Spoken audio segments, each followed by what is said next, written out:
ಶಾಂತಿ. ಮಧುರಾತಿ ಮಧುರ ಶಿವ ಪರಮಾತ್ಮ ತಂದೆಯ ಮಧುರ ಮಹಾವಾಕ್ಯವನ್ನು ಕೇಳೋಣ. ಇಂದಿನ ಮುರಳಿಯ ದಿನಾಂಕವಾಗಿದೆ 20-10-2025. ಪ್ರಾತಃ ಮುರಳಿ ಬಾಪ್ತಾದ ಮಧುಬನ್. ಮಧುರ ಮಕ್ಕಳೇ, ತಂದೆಯು ನಿಮಗೆ ಬಹಳ ರುಚಿಯಿಂದ ಓದಿಸಲು ಬಂದಿದ್ದಾರೆ. ನೀವು ಸಹ ರುಚಿಯಿಂದ ಓದಿರಿ. ನಶೆ ಇರಲಿ. ನಮಗೆ ಓದಿಸುವವರು ಸ್ವಯಂ ಭಗವಂತನಾಗಿದ್ದಾರೆ. ಇಂದಿನ ಪ್ರಶ್ನೆಯಾಗಿದೆ, ನೀವು ಬ್ರಹ್ಮಕುಮಾರ ಕುಮಾರಿಯರ ಉದ್ದೇಶ ಹಾಗೂ ಶುದ್ಧ ಭಾವನೆ ಯಾವುದಾಗಿದೆ? ಉತ್ತರ: ಕಲ್ಪದ 5000 ವರ್ಷಗಳ ಹಿಂದಿನ ತರಹ ಪುನಃ ಶ್ರೀಮತದನುಸಾರ ವಿಶ್ವದಲ್ಲಿ ಸುಖ ಮತ್ತು ಶಾಂತಿಯ ರಾಜ್ಯವನ್ನು ಸ್ಥಾಪನೆ ಮಾಡುವುದೇ ನಿಮ್ಮ ಉದ್ದೇಶವಾಗಿದೆ.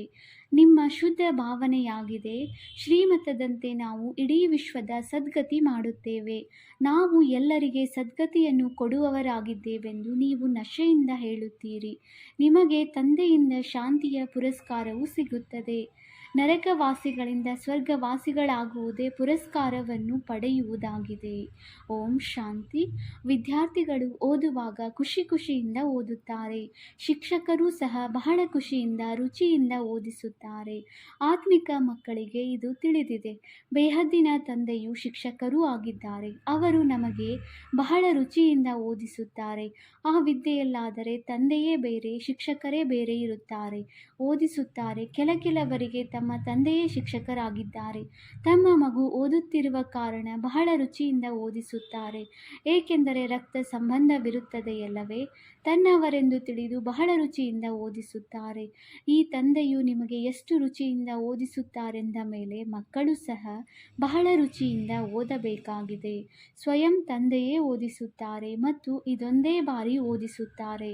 ಆದ್ದರಿಂದ ಮಕ್ಕಳಿಗೆ ಬಹಳ ಉಮ್ಮಂಗವಿರಬೇಕು. ಭಗವಂತ ತಂದೆಯೇ ನಮಗೆ ಓದಿಸುತ್ತಾರೆ ಮತ್ತು ಪ್ರತಿಯೊಂದು ಮಾತನ್ನು ಬಹಳ ಚೆನ್ನಾಗಿ ತಿಳಿಸುತ್ತಿರುತ್ತಾರೆ. ಕೆಲವು ಮಕ್ಕಳಿಗೆ ಓದುತ್ತಾ ವಿಚಾರಗಳು ಬರುತ್ತವೆ.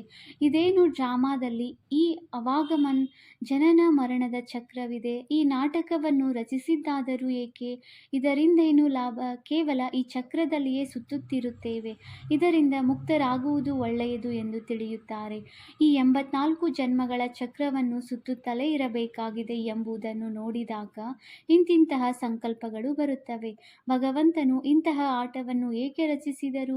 ಯಾವ ಚಕ್ರದಿಂದ ನಾವು ಮುಕ್ತರಾಗುವುದಕ್ಕೆ ಸಾಧ್ಯವಿಲ್ಲ. ಇದಕ್ಕಿಂತಲೂ ಮೋಕ್ಷವು ಸಿಕ್ಕಿದರೆ ಒಳ್ಳೆಯದೆಂದು ಕೆಲವು ಮಕ್ಕಳಿಗೆ ಸಂಕಲ್ಪಗಳು ಬರುತ್ತವೆ. ಈ ಆವಾಗಮನದಿಂದ ಸುಖ ದುಃಖದಿಂದ ಮುಕ್ತರಾಗಬೇಕೆಂದು ತಿಳಿದುಕೊಳ್ಳುತ್ತಾರೆ. ಆದರೆ ತಂದೆಯು ತಿಳಿಸುತ್ತಾರೆ, ಇದೆಂದಿಗೂ ಸಾಧ್ಯವಿಲ್ಲ. ಮೋಕ್ಷವನ್ನು ಪಡೆಯಲು ಪ್ರಯತ್ನ ಪಡುವುದೇ ವ್ಯರ್ಥವಾಗುತ್ತದೆ. ತಂದೆಯು ತಿಳಿಸಿದ್ದಾರೆ, ಯಾವ ಆತ್ಮನೂ ಪಾತ್ರದಿಂದ ಮುಕ್ತರಾಗಲು ಸಾಧ್ಯವಿಲ್ಲ. ಆತ್ಮದಲ್ಲಿ ಅವಿನಾಶಿ ಪಾತ್ರವು ತುಂಬಲ್ಪಟ್ಟಿದೆ. ಇದು ಅನಾದಿ ಅವಿನಾಶಿಯಾಗಿದೆ. ಸಂಪೂರ್ಣ ನಿಖರ ಪಾತ್ರಧಾರಿಗಳಾಗಿದ್ದಾರೆ. ಒಬ್ಬರು ಹೆಚ್ಚು ಕಡಿಮೆ ಇರಲು ಸಾಧ್ಯವಿಲ್ಲ. ನೀವು ಮಕ್ಕಳಿಗೆ ಸಂಪೂರ್ಣ ಜ್ಞಾನವಿದೆ.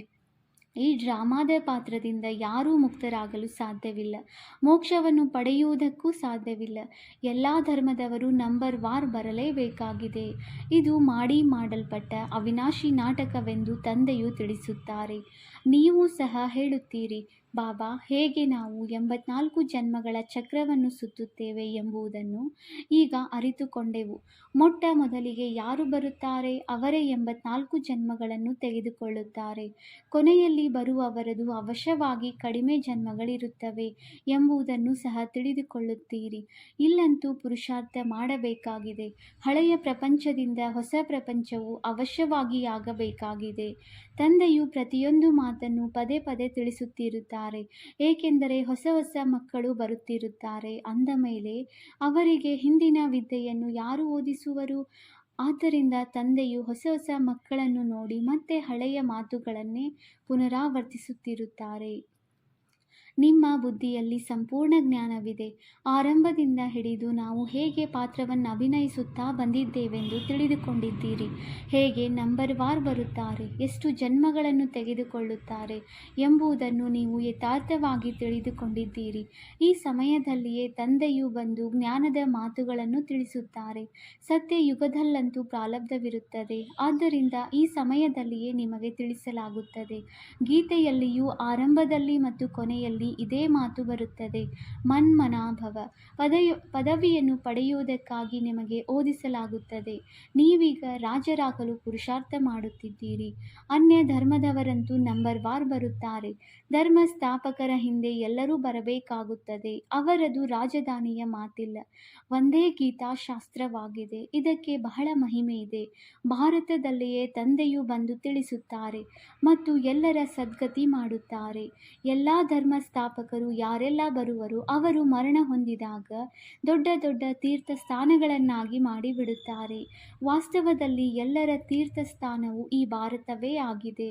ಇಲ್ಲಿ ಬೇಹದ್ದಿನ ತಂದೆಯು ಬರುತ್ತಾರೆ. ತಂದೆಯು ಭಾರತದಲ್ಲಿಯೇ ಬಂದು ಸರ್ವರ ಸದ್ಗತಿ ಮಾಡುತ್ತಾರೆ. ತಂದೆಯು ತಿಳಿಸುತ್ತಾರೆ, ನೀವು ನನ್ನನ್ನು ಮುಕ್ತಿದಾತ ಮಾರ್ಗದರ್ಶಕನೆಂದು ಹೇಳುತ್ತೀರಲ್ಲವೇ? ನಾನು ನಿಮಗೆ ಈ ಹಳೆಯ ಪ್ರಪಂಚ ದುಃಖದ ಪ್ರಪಂಚದಿಂದ ಮುಕ್ತಗೊಳಿಸಿ ಶಾಂತಿಧಾಮ ಸುಖಧಾಮದಲ್ಲಿ ಕರೆದುಕೊಂಡು ಹೋಗುತ್ತೇನೆ.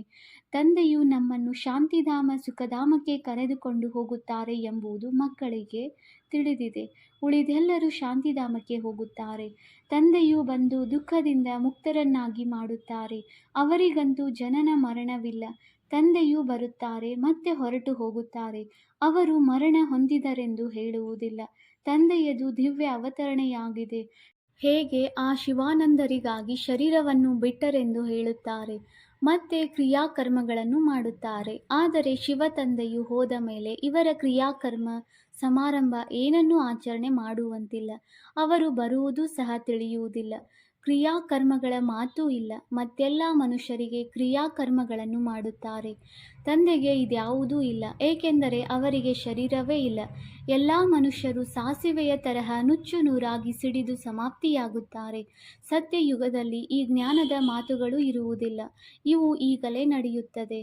ಮತ್ತೆಲ್ಲರೂ ಭಕ್ತಿಯನ್ನೇ ಕಲಿಸುತ್ತಾರೆ. ಅರ್ಧಕಲ್ಪ ಭಕ್ತಿಯಾಗಿದೆ. ಅರ್ಧಕಲ್ಪದ ನಂತರ ತಂದೆಯು ಬಂದು ಜ್ಞಾನದ ಆಸ್ತಿಯನ್ನು ಕೊಡುತ್ತಾರೆ.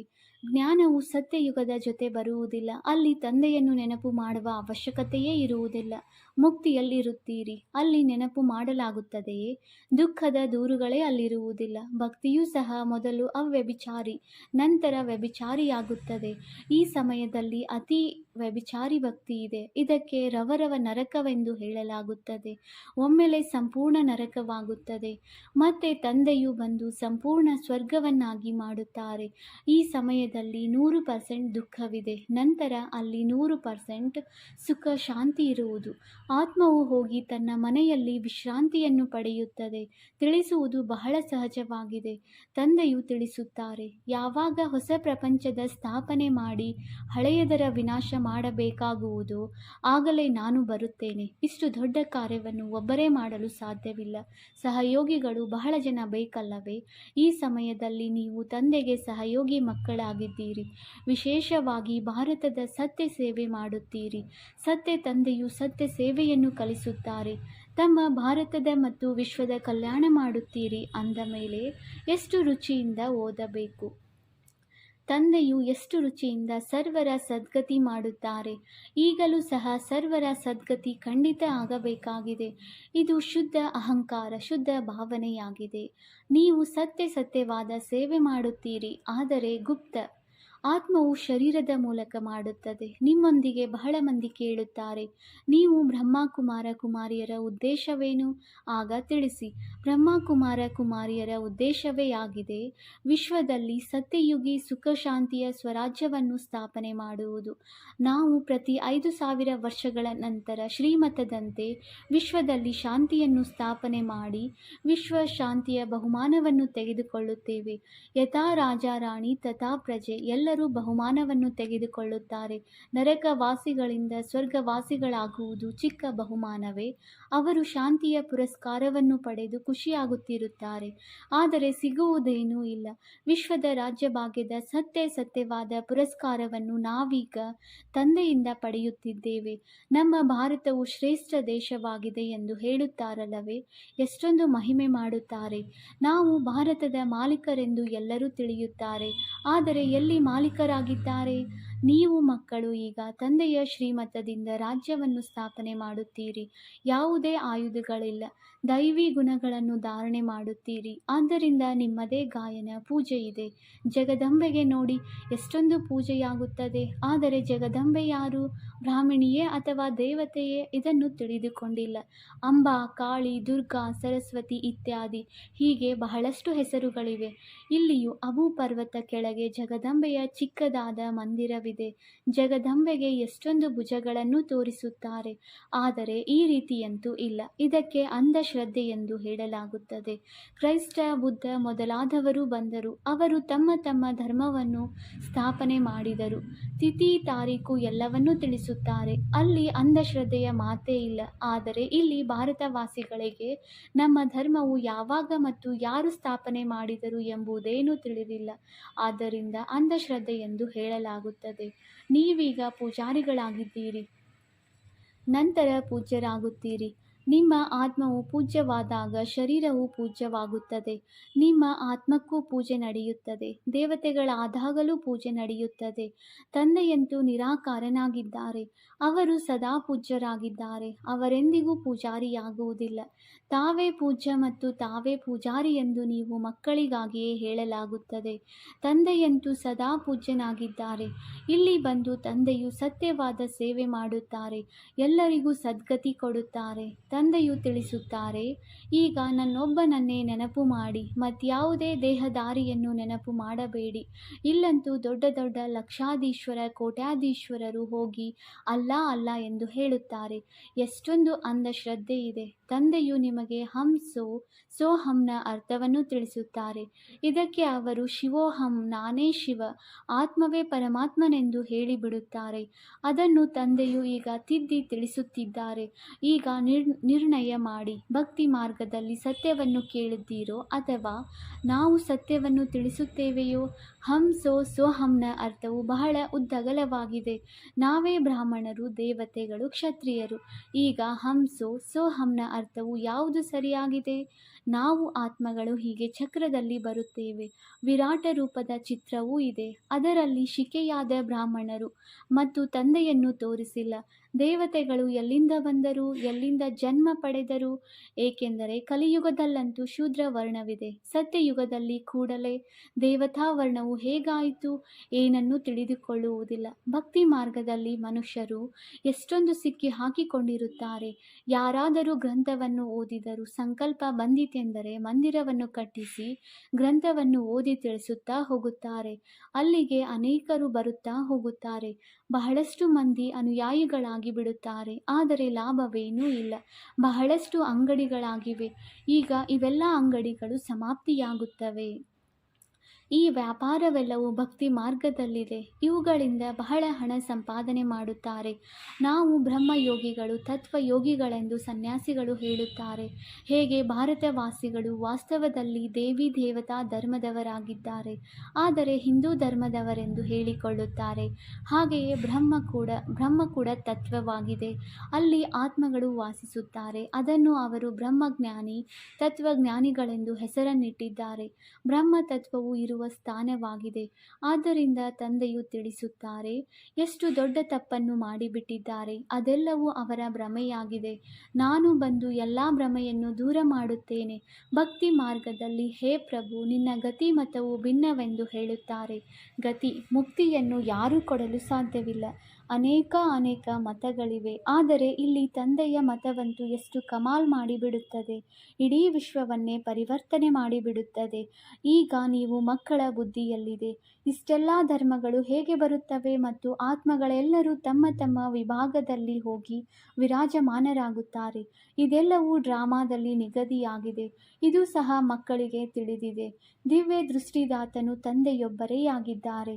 ತಂದೆಗೆ ಹೇಳಿದರು, ಈ ದಿವ್ಯ ದೃಷ್ಟಿಯ ಕೀಲಿಯನ್ನು ನಮಗೆ ಕೊಟ್ಟುಬಿಡಿ, ನಾವು ಯಾರಿಗಾದರೂ ಸಾಕ್ಷಾತ್ಕಾರ ಮಾಡಿಸುತ್ತೇವೆ ಎಂದು.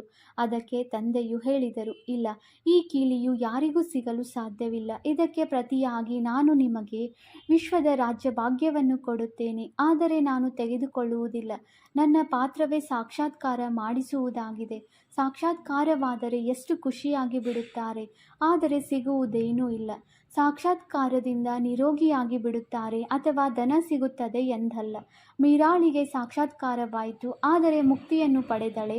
ಮೀರಾ ವೈಕುಂಠದಲ್ಲಿದ್ದಳೆಂದು ಮನುಷ್ಯರು ತಿಳಿಯುತ್ತಾರೆ, ಆದರೆ ವೈಕುಂಠ ಕೃಷ್ಣಪುರಿಯಾದರೂ ಎಲ್ಲಿದೆ? ಇದೆಲ್ಲವೂ ಸಾಕ್ಷಾತ್ಕಾರವಾಗಿದೆ. ತಂದೆಯು ಕುಳಿತು ಇದೆಲ್ಲ ಮಾತುಗಳನ್ನು ತಿಳಿಸುತ್ತಾರೆ. ಇವರಿಗೂ ಬ್ರಹ್ಮರವರಿಗೂ ಸಹ ಮೊಟ್ಟಮೊದಲು ವಿಷ್ಣುವಿನ ಸಾಕ್ಷಾತ್ಕಾರವಾಯಿತು. ಆಗ ಬಹಳ ಖುಷಿಯಾಗಿ ಬಿಟ್ಟರು, ನಾನು ಮಹಾರಾಜನಾಗುತ್ತೇನೆ ಎಂದು.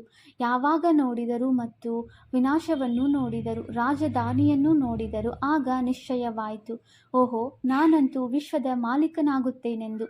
ತಂದೆಯ ಪ್ರವೇಶತೆಯಾಯಿತು. ಅಷ್ಟೇ, ಬಾಬಾ ಇದೆಲ್ಲವನ್ನು ತಾವು ತೆಗೆದುಕೊಳ್ಳಿ, ನನಗಂತೂ ವಿಶ್ವದ ರಾಜ್ಯಭಾಗ್ಯವು ಬೇಕು ಎಂದು ಹೇಳಿಬಿಟ್ಟರು. ನೀವು ಸಹ ಈ ವ್ಯಾಪಾರ ಮಾಡಲು ಬಂದಿದ್ದೀರಲ್ಲವೇ? ಯಾರು ಜ್ಞಾನವನ್ನು ಪಡೆಯುವರೋ ಅವರಿಂದ ಭಕ್ತಿಯೂ ಬಿಟ್ಟು ಹೋಗುತ್ತದೆ. ಒಳ್ಳೆಯದು. ಮಧುರಾತಿ ಮಧುರ ಅಗಲಿ ಹೋಗಿ ಮರಳಿ ಸಿಕ್ಕಿರುವ ಮಕ್ಕಳ ಪ್ರತಿ ಮಾತಾಪಿತ ಬಾಪ್ದಾದಾರವರ ನೆನಪು, ಪ್ರೀತಿ ಹಾಗೂ ಸುಪ್ರಭಾತ. ಆತ್ಮಿಕ ಮಕ್ಕಳಿಗೆ ಆತ್ಮಿಕ ತಂದೆಯ ನಮಸ್ತೆ. ನಾವು ಆತ್ಮಿಕ ಮಕ್ಕಳಿಂದ ಆತ್ಮಿಕ ತಂದೆಗೆ ನೆನಪು, ಪ್ರೀತಿ ಹಾಗೂ ನಮಸ್ತೆ ನಮಸ್ತೆ ನಮಸ್ತೆ. ಧಾರಣೆಗಾಗಿ ಮುಖ್ಯ ಸಾರ. ಪಾಯಿಂಟ್ ನಂಬರ್ 1, ದೈವಿ ಗುಣಗಳನ್ನು ಧಾರಣೆ ಮಾಡಿ ಶ್ರೀಮತದಂತೆ ಭಾರತದ ಸತ್ಯ ಸೇವೆ ಮಾಡಬೇಕಾಗಿದೆ. ತನ್ನ ಭಾರತದ ಮತ್ತು ಇಡೀ ವಿಶ್ವದ ಕಲ್ಯಾಣವನ್ನು ಬಹಳ ಬಹಳ ರುಚಿಯಿಂದ ಮಾಡಬೇಕಾಗಿದೆ. ಪಾಯಿಂಟ್ ನಂಬರ್ 2, ಡ್ರಾಮಾದ ಅನಾದಿ ಅವಿನಾಶಿ ಪೂರ್ವ ನಿಶ್ಚಿತವನ್ನು ಯಥಾರ್ಥವಾಗಿ ತಿಳಿದುಕೊಂಡು ಯಾವುದೇ ಸಮಯವನ್ನು ವ್ಯರ್ಥ ಮಾಡುವಂತಹ ಪುರುಷಾರ್ಥ ಮಾಡಬಾರದು. ವ್ಯರ್ಥ ಸಂಕಲ್ಪಗಳನ್ನು ನಡೆಸಬಾರದು. ವರದಾನ: ದೀಪರಾಜ ತಂದೆಯ ಮೂಲಕ ಅಮರ ಜ್ಯೋತಿಯ ಶುಭಾಶಯಗಳನ್ನು ತೆಗೆದುಕೊಳ್ಳುವಂತಹ ಸದಾ ಅಮರ ಭವ. ಭಕ್ತರು ತಾವು ಚೈತನ್ಯ ದೀಪಗಳ ನೆನಪಾರ್ಥ ಜಡ ದೀಪಗಳ ದೀಪಮಾಲೆಯನ್ನಾಗಿ ಆಚರಿಸುತ್ತಾರೆ. ತಾವು ಬೆಳಗಿರುವ ಚೈತನ್ಯ ದೀಪಗಳು. ಬಾಲಕರಾಗಿ ದೀಪಗಳ ಮಾಲೀಕನಿಂದ ಮಂಗಳ ಮಿಲನ ಆಚರಿಸುತ್ತಿದ್ದೀರಿ. ಬಾಪ್ದಾದಾರವರು ತಾವು ಮಕ್ಕಳ ಮಸ್ತಕದಲ್ಲಿ ಬೆಳಗಿರುವ ದೀಪವನ್ನು ನೋಡುತ್ತಿದ್ದಾರೆ. ತಾವು ಅವಿನಾಶಿ ಅಮರ ಜ್ಯೋತಿ ಸ್ವರೂಪ ಮಕ್ಕಳು. ದೀಪರಾಜ ತಂದೆಯ ಮೂಲಕ ಶುಭಾಶಯಗಳನ್ನು ತೆಗೆದುಕೊಳ್ಳುತ್ತಾ ಸದಾ ಅಮರಭವದ ವರದಾನ ಪ್ರಾಪ್ತಿ ಮಾಡಿಕೊಳ್ಳುತ್ತಿದ್ದೀರಿ. ಇದು ದೀಪರಾಜ ತಂದೆ ಮತ್ತು ದೀಪರಾಣಿಯರ ಮಿಲನದ ನೆನಪಾರ್ಥವೇ ದೀಪಾವಳಿಯಾಗಿದೆ. ಸ್ಲೋಗನ್: ತಾವು ಮತ್ತು ತಂದೆ ಇಬ್ಬರು ಈ ರೀತಿಯ ಕಂಬೈನ್ಡ್ ಆಗಿರಿ. ಯಾರನ್ನು ಯಾರೇ ಮೂರನೇ ವ್ಯಕ್ತಿ ಬೇರೆ ಮಾಡಲು ಸಾಧ್ಯವಿಲ್ಲ. ಅವ್ಯಕ್ತ ಸೂಚನೆ: ಸ್ವಯಂನ ಮತ್ತು ಸರ್ವರ ಪ್ರತಿ ಮನಸ್ಸ ಮೂಲಕ ಯೋಗದ ಶಕ್ತಿಗಳ ಪ್ರಯೋಗ ಮಾಡಿ.